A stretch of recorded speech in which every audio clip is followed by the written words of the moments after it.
전라북도 정읍제자교회 윤영교 목사님은 하나님은 살아계신다고 증언하십니다. 그 놀라운 이야기 들어보세요. 우리 교회가 상가 3층으로 이사한 지 1년이 지났을 때 정주교회가 현재 건물을 팔고 새로 건축한 곳으로 이사 간다는 소식을 들었다. 그들이 제시한 1억 원은 우리 교회 형편으론 꿈도 꿀 수 없는 규모였지만 새벽 기도 중 나도 모르게 그 교회 건물을 우리가 사게 하소서 하는 기도가 나왔다. 스스로 나를 질책하고 타일렀다. 기도도 너무 욕심내면 죄야. 그런데 어느 날 새벽 하나님의 말씀이 들렸다. 너에게 돈 5천만 원이 있으니 너만 헌신하면 살 수 있다. 예? 제게 무슨 돈이 5천만 원이나 있습니까? 하고 웃었더니 하나님이 계속 말씀하셨다. 네가 살고 있는 집이 2천만 원이지? 네, 그런데요. 어머니가 사주신 작은 아파트였다. 그리고 이 교회 전세 보증금이 1,000만 원이지? 그리고 교회 돈 400만 원 있지? 그리고 교인들이 이렇게 헌금할 것이다 하시며 헌금 목록을 알려주셨다. 얼마 전 취직한 강모 청년이 100만 원, 황모 장로 100만 원, 권모 집사 50만 원 등등 교인들에게서 1,650만 원이 나올 것이다. 그럼 5천만 원이 된다. 그래요? 그럼 나머지 5천만 원은 어떻게 만듭니까? 너의 장인 목사님이 100만 원, 네 처남이 150만 원, 네 처외삼촌이 200만 원, 그리고 강진교회 김장로가 30만 원 등 하나님이 일일이 알려주시는데 놀랍기만 했다. 모자라는 1,500만 원은 네 매형이 기업은행 지점장이니 대출받으면 된다. 하나님, 그래도 3천만 원이 부족한데요? 나머지 3천만 원은 건물 파는 교회에서 은혜를 베풀게 하마. 그 후 하나님께서 말씀하신 것과 꼭 맞는 조건으로 계약이 술술 진행되었고 정말 놀랍게도 교인들의 헌금 역시 하나님이 알려주신 그대로 다 이루어졌다. 하나님, 저 사람은 돈도 많고 저와 친분도 있는데 적어도 500만 원은 도와주지 않을까요? 하니 아니다 하시면 영락없이 아니었다. 한 번은 교인 한 사람이 찾아와 말했다. 목사님, 제가 1억 원을 헌금하겠습니다. 나는 대답하기 전에 마음속으로 하나님께 물었다. 저 말이 진짜입니까? 하나님이 하시는 말씀을 또렷하게 들을 수 있었다. 이 신자는 진심으로 하는 말이지만 약속한 헌금을 못할 것이며 결국 시험에 들어 너를 떠날 것이다. 하나님, 그러면 제 모교회는요? 제가 그 교회 부흥의 1등 공신인데 아직까지 한 번도 도움받은 적이 없습니다. 이번에 요청하면 도움을 받을 수 있겠습니까? 물으니 아니다, 한 푼도 안 줄 것이다 하셨다. 그 교회에 다니고 계시는 어머니가 말했다. 영교야, 우리 목사님께 말씀드리면 조금이라도 도와주지 않겠니? 어머니, 하나님이 절대로 안 도와줄 거라고 이미 말씀하셨어요. 그래도 어머니가 자꾸 가보자고 하여 마지못해 따라갔더니 역시나 하나님이 말씀하신 대로 단 한 푼도 도움을 받지 못했다. 차라리 안간만 못했다. 하나님은 너무나 정확하신 분이다. 하나님이 계시하신 대로 1원짜리 하나 안 틀리고 그대로 되어 우리는 그 정주교회 건물로 이사할 수 있었다. 모세는 하나님과 대면하여 말하던 자라고 했는데 오늘날도 하나님은 기도하는 종과 시시콜콜 대화하시는 분이었다.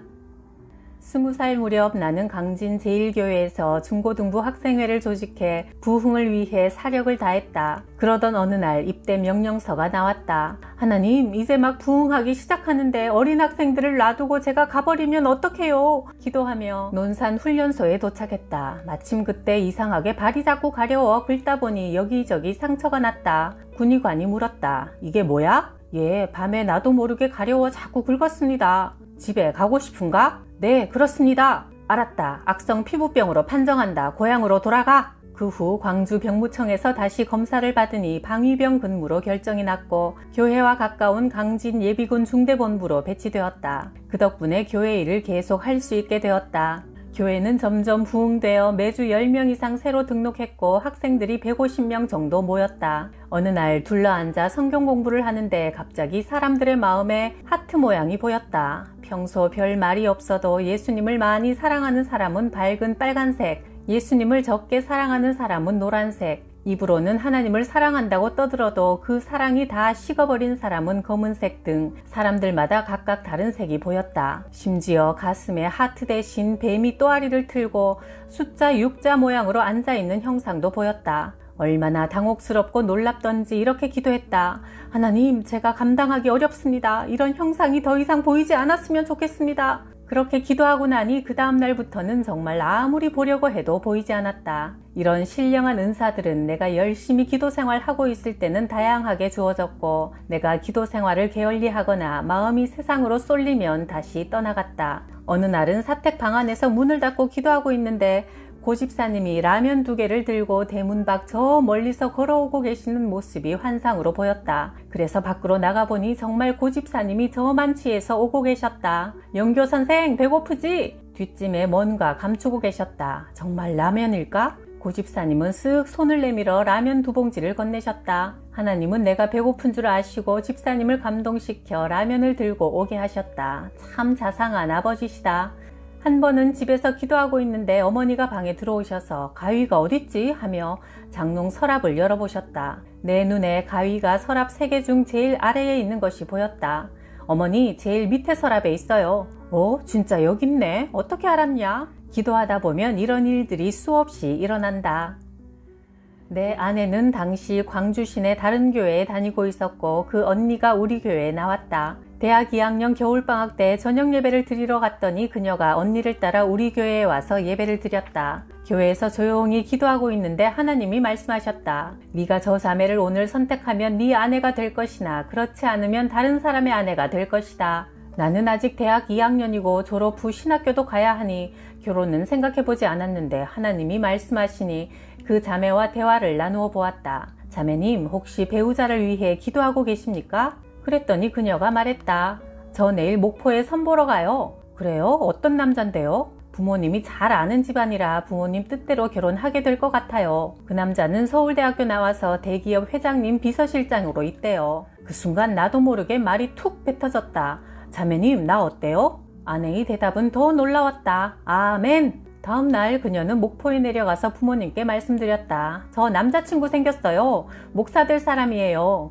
그러자 성결교단 목사님이신 그녀의 아버지가 그 남자 집에 전화를 했다. 죄송하게 되었네요. 우리 딸에게 애인이 있다네요. 상대방 남자 식구들은 맞선을 보려고 서울에서 목포까지 내려왔다가 헛걸음하고 가버렸다. 우리는 2년 동안 사귀다가 대학을 졸업한 뒤 결혼했다. 그 후 목사 아내 역할을 하느라 지금까지 고생만 한 게 미안해 내가 아내에게 말했다. 당신 그때 그 남자와 결혼했으면 부잣집 사모님이 되어서 잘 살았을 텐데 어쩌다 나 같은 사람 만나서 이렇게 고생을 하나 참 재수가 없네. 아내는 웃었다. 더 고생했을지 어떻게 알아요? 지금 나는 행복해요. 여보, 고마워, 사랑해. 내가 재수학원을 다닐 때 매일 교회 가서 기도했는데 초등학교 교사이신 아버지가 곧 돌아가실 거라는 마음이 자꾸만 들었다. 얼마 뒤 명절이 되어 아버지와 마주 앉아 밥을 먹는데 내 눈에 이상하게도 48살의 젊은 아버지 얼굴이 산 사람의 얼굴이 아니라 죽은 사람 얼굴로 보였다. 그때 아버지가 갑자기 간밤에 꾼 꿈 이야기를 하셨다. 내가 말이야, 고향인 강진읍 동백리로 가는 길 도중 산기슭 공동묘지를 지나는데 돌아가신 아버지와 어르신들이 앉아있다가 나를 보고는 담뱃대를 딱딱 치면서 왜 벌써 왔냐 하시더라. 아버지는 그날 명절이라 큰 집에 가신다며 자전거를 끌고 집을 나섰다. 내가 불안한 마음이 들어 자전거 뒤를 잡고 말렸다.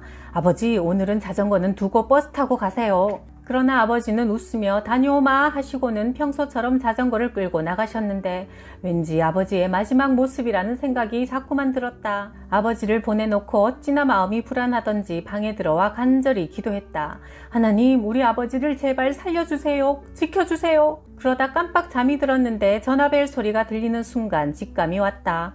아버지가 병원에 있다는 전화로구나. 전화를 받으니 윤탁현 선생님 댁이죠? 여기 병원인데요. 선생님이 자전거 타고 가다 넘어지셔서. 난 속으로 이렇게 말했다. 넘어진 게 아니라 버스가 아버지를 뒤에서 들이받은 거지. 병원으로 달려가 보니 아버지는 곧 숨이 넘어갈 듯 가쁜 숨을 몰아쉬고 있었다. 의사가 엑스레이 사진을 한참 들여다보더니 고개를 갸웃했다. 참 이상하네. 어떻게 이렇게 다칠 수가 있지? 뼈에 금이 가도 중요한 부위는 모두 피해갔네. 그중 하나만 건드려도 죽거나 걸을 수 없는 장애인이 되는데 말이야. 참 신기해. 그날 뒤따르던 버스가 아버지를 뒤에서 들이받아 아버지는 공중으로 붕 날아서 논두렁에 떨어졌다. 그때 하나님은 매일 교회 가서 기도하던 내 믿음을 보시고 아버지를 살려주신 게 아닌가 싶다. 내가 아버지께 간증했다. 하나님이 오늘 아버지가 죽을 수 있음을 내게 미리 알려주셨고 내 기도를 통해 아버지를 살려주신 거예요. 철저한 무신론자였던 아버지는 이 사건을 통해 예수님을 믿게 되었다. 결혼을 하고 서울신학대학원에 입학하고 기쁨이 충만한 어느 날 기침을 하니 목에서 피가 나왔다. 세종병원에 가니 의사가 결핵이라고 판정을 내렸다.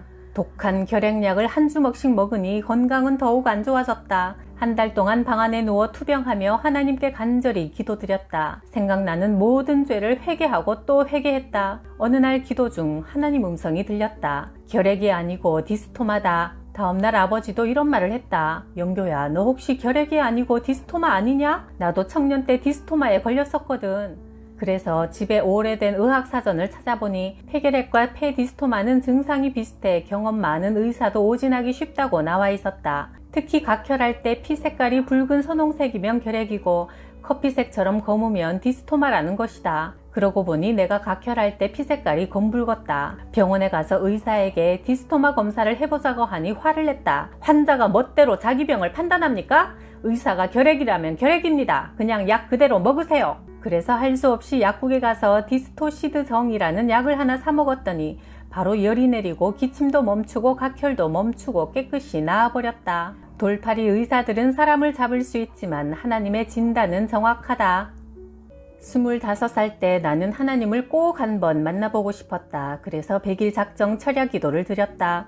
하나님, 한 번만 나타나 보여주세요. 추운 겨울 산꼭대기 바위 틈에 쪼그리고 앉아 기도하다가 휙 바람 소리에 혹 주님이 계신가 하고 구름을 쳐다보며 울었다. 100일이 지나도 하나님을 볼 수 없었다. 많이 실망하여 기도하던 어느 날 밤 예수님이 방 안에 서 계셨다. 그 얼굴의 광채가 햇빛보다 더 밝고 흰옷은 눈보다 더 희었다. 예수님은 가슴에 어린 양 한 마리를 안고 서 계셨다. 나는 그분을 보자마자 온 몸이 덜덜 떨리며 방바닥으로 한없이 꺼져갔다. 예수님이 손을 내 머리에 얹고 말씀하셨다. 영교야, 두려워하지 마라. 평안하라. 그동안 네가 기도한 것을 다 들었다. 그대로 이루어주마. 그러나 나는 예수님을 뵙는 것만으로 모든 것이 다 필요 없어졌다. 아닙니다, 주님. 안 이루어 주셔도 됩니다. 그러자 예수님이 다시 말씀하셨다. 성경에 기록된 말씀을 믿고 기도하는 것은 다 이루어 주마. 나는 이 사건을 통해 내가 본 예수님은 분명히 성경에 기록된 그 예수님이며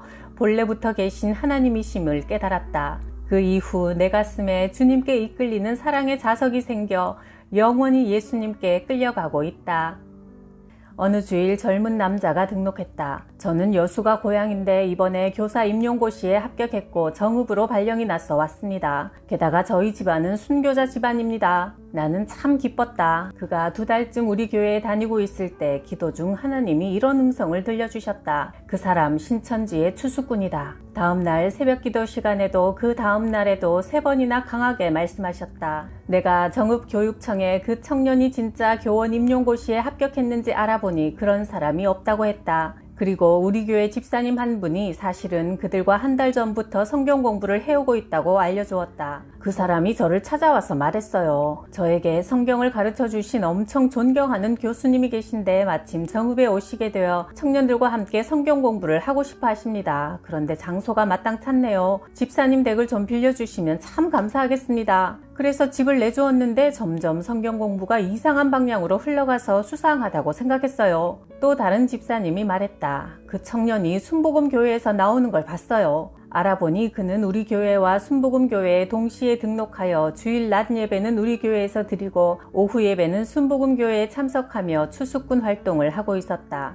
나는 그 청년뿐만 아니라 다른 신천지 교인들도 우리 교회에 섞여 있으리라 생각하고 주일 설교 때 신천지 교주 이만희를 신랄하게 비판했다. 신천지는 성경 공부 중에 이렇게 가르칩니다. 성경에 나사렛에서 무슨 선한 것이 나올 수 있느냐 했지만 예수님이 나오셨듯이 과천에서 무슨 선한 것이 나올 수 있느냐 싶지만 재림 예수인 이만희 교주님이 나오셨다. 이런 허무맹랑한 말에 속아 넘어가서는 안 됩니다. 다시 오실 예수님은 초림 때처럼 초라한 인간의 몸으로 오시지 않습니다. 영광스러운 부활의 몸으로 심판주로 하늘에서 천사들과 함께 내려오신다고 성경은 분명히 기록하고 있습니다. 주께서 호령과 천사장의 소리와 하나님의 나팔 소리와 함께 친히 하늘로부터 내려오실 것이니 우리가 구름 속으로 이끌려 올라가서 공중에서 주님을 영접할 것이며 우리가 항상 주님과 함께 있을 것이다. 데살로니가전서 4장 16절 17절. 그러나 신천지 교주 이만희는 90세가 넘은 노인이니 곧 몇 년 못 살고 죽을 겁니다. 그가 하나님이며 늙겠습니까? 감히 예수님을 자칭하며 수많은 사람들을 꿰어 지옥으로 끌고 가는 그는 지옥 불구덩이 중에서도 가장 깊은 곳에 빠질 것입니다. 그러자 갑자기 어떤 중년 남자가 벌떡 일어나 예배 도중에 나가버렸고 몇 분 뒤에는 여자가 뒤쪽에서 쓱 일어나 나갔다. 예수님께서 이미 우리에게 경고하셨다. 많은 사람이 내 이름으로 와서 내가 그리스도라 때가 가까웠다 하여 많은 사람을 미혹할 것이나 그를 따르지 말라. 마가복음 13장 6절, 누가복음 21장 8절.